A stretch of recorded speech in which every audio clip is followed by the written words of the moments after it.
जय हिंद। आप सभी को शिक्षक दिवस के दिन ढेर सारी शुभकामनाएं। जो भी बच्चे पढ़ रहे हैं सब लोग को आज दिल से ढेर सारा आशीर्वाद। हमें भी जिन शिक्षकों ने पढ़ाया है हाथ जोड़ के उन शिक्षकों को आज के दिन नमन करते हैं। सुबह से पूरा क्लास का शेड्यूल इतना ज़्यादा हो गया कि थोड़ा सा वीडियो में लेट हो गया यहाँ पर। देखिए, ये शिक्षक दिवस जो है हमें विश्व गुरु ऐसे ही नहीं कहा जाता है। सर्वपल्ली डॉक्टर राधाकृष्णन एक विलक्षण प्रतिभा के धनी थे। वो आज ही के दिन 5 सितंबर 1888 को तमिलनाडु के एक छोटे से गांव में जन्म लिए थे। वो प्रारंभिक शिक्षा किए, फिर स्कॉलरशिप के पढ़ाई से आगे बढ़े और फिर बाहर जाके कई सारे डिग्रियां हासिल की और विदेशों में जाकर पढ़ाएं। ये अपने काबिलियत के दम पर बनारस हिंदू यूनिवर्सिटी यानी BA के कुलपति नियुक्त हुए। इसके बाद इनकी और भी योग्यताओं को देखते हुए इन्हें भारत का राजदूत बनाकर उस समय सोवियत संघ भेजा गया। उनके इन गुणों को और आगे बढ़ाते हुए उन्हें भारत का उपराष्ट्रपति नियुक्त किया गया। तो वाइस प्रेसिडेंट में भारत के पहले उपराष्ट्रपति चुने गए थे हमारे राधाकृष्णन जी। फिर हमारे दूसरे राष्ट्रपति के चुनाव में भी इन्हें स्थान दिया गया। तो ये भारत में आप देखिएगा शिक्षा के दम पर जो भी बड़े मुकाम हासिल करने थे वो सारे मुकामों को इन्होंने हासिल किया। अब कुछ लोग कहते हैं कि पढ़ लिख के कोई राजा बनता, ऐसे गधों से दूर रहना चाहिए। यहाँ पर पढ़ लिख के राजा बनने का यहाँ पे तो पढ़ाई लिखाई बहुत ज्यादा जरूरी है। भारत एक विश्व गुरु के तौर पे जाना जाता था। हमारे यहाँ एक से एक शिक्षक आए लोग जो शिक्षा दिए लोग। देखिए, शिक्षक एक दीपक के समान होता है जो खुद जल के दूसरों को रोशनी करता है। शिक्षक का काम होता है दूसरों को मार्गदर्शित देना। वो अपने शिक्षक और सड़क खुद अपने जगह पे रहते हैं, दूसरों को मंजिल तक पहुंचाते हैं। शिक्षक एक ऐसा चीज होता है जो हारना पसंद करता है अपने विद्यार्थियों से। एक बार मेरे साथ हुआ, एक मेरा स्टूडेंट था, बहुत शरारती बहुत ज्यादा था। उसका सिलेक्शन हो गया और उसका शौक था कि उसको मतलब अधिकारी बनना, तो DSP हो गया था। तो एक बार बड़ा जिद किया कि सर ऑफिस में छुट्टी का समय आइए ना कभी, हमारे ऑफिस के सारे स्टाफ लोग भी मिलना चाहते हैं प्लीज। बहुत रिक्वेस्ट किया तो हम उसको गए, बताए नहीं कि हम इतना बोले थे आ जाएंगे लेकिन टाइम नहीं बताए। वहां गए तो उसका सिक्योरिटी गार्ड हमको रोक दिया। हम तो मास्क लगाए थे, कोरोना चल रहा था यहाँ पे। कहा कि रुकिए अभी यहाँ पे सर बिजी है। हमको बड़ा खुशी हुआ, हम चुपचाप बताए नहीं यहाँ पे। कहा कि सर मीटिंग में है। हम क्या अच्छा रुको। तो हमने उसको कॉल किया कि कहाँ हो, तो कह रहे सर ऑफिस में है। हम बाहर खड़े हैं। दौड़ा आया और उसको कहा कि तुम सर हमारे खान सर। तो कह रहे तो उसने भी पहचान लिया। हम कहे कि देखो बहुत अच्छा बात है कि इसने अपनी जिम्मेदारी बहुत अच्छे से निभाई है।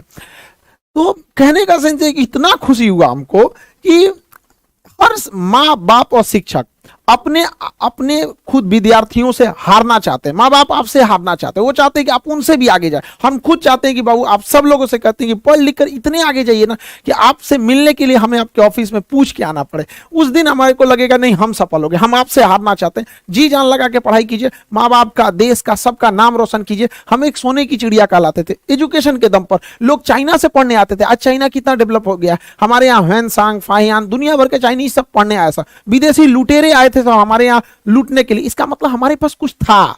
ऐसे कोई श्रीलंका में डकैती करने जाएगा, सोचो है ये नहीं है वहां पे, जो बताता है कि हमारे यहाँ कुछ था तो लूट के ले गए। हमें वापस इस चीज को भरना है। आज के समय शिक्षा से हम इसे भर सकते हैं। हमारी सबसे पहली जो टीचर होती है वो हमारी माँ होती है। हालांकि जिंदगी में बहुत सारी चीजें होती हैं, टूटा दिल, खाली जेब, भूखा पेट, ये सब भी बहुत बड़े टीचर होते हैं। ये सब जो जीवन में लेसन देंगे सर वो कोई नहीं देता। हमारी पहली जो टीचर होती है हमारी माँ होती है। माँ देखिएगा बच्चे को अक्सर कमर पे रखती है और कमर पे लेके घूमती है। इससे क्या है कि वो बच्चे को तकलीफ देना नहीं चाहती। कमर पे बैठेगा लड़का तो उसको आराम होगा और वो वहीं तक देख सकता है जहां माँ देख सकती है, क्योंकि कमर पे बैठने के बाद लगभग दोनों की निगाहें सेम होती है।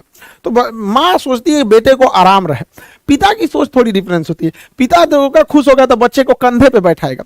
हाँ, पिता को पता है कि कंधे पे तकलीफ होगी, उसको बैठने में उतना आराम नहीं मिलेगा, लेकिन इसकी नजरें पिता की नजर से भी ज्यादा दूर तक जाएगी। तो पिता चाहता है कि जहां तक वो पहुंच पाया उसका बेटा उससे भी आगे जाए। तो माँ बाप के प्यार में थोड़ा सा अंतर होता है। लेकिन अगर वही शिक्षक को देखिएगा, शिक्षक कभी आपको कंधे या गोद पे नहीं बैठाने वाला। वो जब भी बैठाएगा तो आपको अपने पैरों पे खड़ा होना सिखाएगा, क्योंकि शिक्षक को पता है कि आज नहीं तो कल आपको इन उंगलियां, इन गोद, इन कंधों को छोड़कर आपको अपने पैर पे ही खड़ा होना पड़ेगा। इसलिए पहले दिन से ही टीचर आपको अपने पैरों पे खड़ा होना सिखाएगा और वो सिखाएगा कि दुनिया का मोहताज मत बनिए। आपको आप जाएंगे स्कूल में, छोटे बच्चे प्रेयर में लाइन लगाया जाएगा, टिफिन टाइम में उसको देखेगा डिसिप्लिन में है या नहीं है, हर एक टीचर का। तो बहुत सारे बच्चों को बचपन में हम लोग को भी टीचर डांट देते तो समझ बुरा लगता था, लेकिन अब समझ में आता है कि उन्हीं जो डांटे, घर वालों ने भी डांटा, जो भी हम लोग को साथ पिटाई हुआ, आज उसी का नतीजा है कि हम लोग पढ़ भी लिए लोग। वरना पहले तो आदमी पढ़ाई शौक से, डर से करता था वहां पर।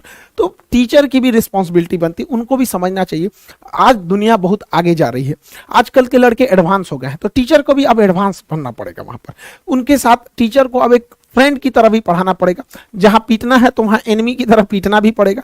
तो दोनों बैलेंस करना जरूरी है। हमारे देश में शिक्षकों की कभी कोई कमी नहीं है, चाहे वह हमारे आचार्य चाणक्य हों, जिन्होंने एक इतने बड़े कुशासन के धनानंद को समाप्त करके एक साधारण व्यक्ति को रंग से राजा बना दिया। वहां पर हमारे द्रोणाचार्य रहे हो या स्वयं कृष्ण भगवान रहे हो, जिन्होंने गीता में अर्जुन को न जाने कितनी शिक्षाएं दी, वो युद्ध के मैदान में ही इतनी बड़ी शिक्षा दी है। तो हमारा देश जो है ऐसे ही नहीं विश्व गुरु कहलाता है। विश्व के जो भी बड़े बड़े गुरु हुए हैं वो यहाँ से ताल्लुक रखते थे, तो हम विश्व गुरु कहलाते थे। हमारा कर्तव्य बनता है कि हम इस धरोहर को, इस जिम्मेदारी को संजो के रखें। ये हमारा कर्तव्य बनता है कि हम इसे और आगे ले जाएं, न कि हमें इसे धूमिल करें, क्योंकि इस धरोहर हमें विरासत में मिली है, न कि हम लोगों ने इसमें बहुत बड़ा योगदान दिया। हमारे पूर्वजों की विरासत है, हमें कोशिश करना चाहिए कि इसे आगे बढ़ाएं। एटलीस्ट अगर आगे नहीं बढ़ा सकते हैं तो इसे स्टेबल रखें, न कि इसे धूमिल करें। अभी क्या है कि टीचिंग फील्ड में बहुत सारा चीज जो हो गया है, वाहियात चीजें आ गई हैं। कुछ टीचरों को देख रहे हैं, खास करके भाई हम क्या ही बताएं, कुछ फीमेल टीचरों से रिक्वेस्ट है कि आप पढ़ाने आ रहे हैं तो अपने पर्सनल लाइफ को अपने घर पे रखिए। टीचर की सोशल जिम्मेदारी भी होती है, वो एक स्टूडेंट के लिए रोल मॉडल होता है। क्लास में आके उल्टा सीधा एक्टिविटी करिएगा, कई को देख रहे थे क्लास में आके आंख मार रहा है, उल्टा सीधा कमेंट पढ़ना है।